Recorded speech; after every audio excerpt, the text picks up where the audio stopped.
DeepSeek V4 and GPT-5.5 are two serious AI models, but one of them costs dramatically less. So, I ran 50 real tasks on both to answer one question. Is DeepSeek V4 actually the budget killer? Or is the GPT 5.5 still the expensive genius you pay because it gets the job done? Let's start with the money. Because this is where DeepSeek walks into the room wearing discount sunglasses. OpenAI lists GPT 5.5 at $5 per million input tokens and around $30 per million output tokens.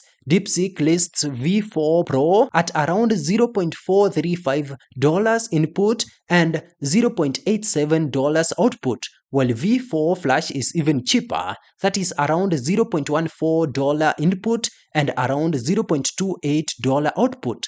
So yes, depending on the task and model version, then DeepSeek is not just 85% cheaper. It can be way cheaper. That's not a price gap. That is a financial jump scare. But cheap only matters if it works. So I tested both across coding, debugging, document summaries, spreadsheet style reasoning, research questions, planning, writing, and long context tasks.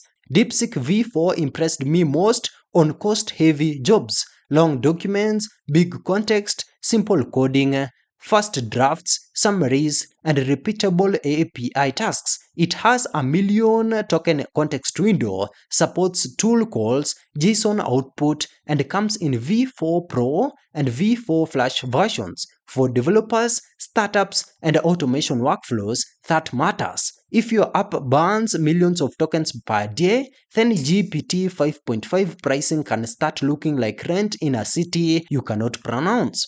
GPT 5.5 though is still the safer premium pick. OpenAI positions it for complex real-world work, coding, research, documents, spreadsheets, tool use, and multi-step professional tasks. In my tests, GPT 5.5 felt better when the task was messy, vague, or needed judgment. It was more polished, more stable, and less likely to give me an answer that sounded correct but needed adult supervision. So, which one should you actually choose or use? Use DeepSeek V4 if you care about price, open weight access, huge context, and high volume tasks. Use GPT 5.5 if you care more about reliability, polished reasoning, tool workflows, and professional grade outputs. DeepSeek V4 is the budget monster. GPT 5.5 is the premium operator. If you are building apps, running bulk tasks, or processing huge documents, then DeepSeek V4 may save you serious money, but if the task is high stakes, complex, or client-facing, then GPT 5.5 still feels like the model you send into the meeting wearing a tie. That's it. Thank you for watching. Please leave a like and subscribe.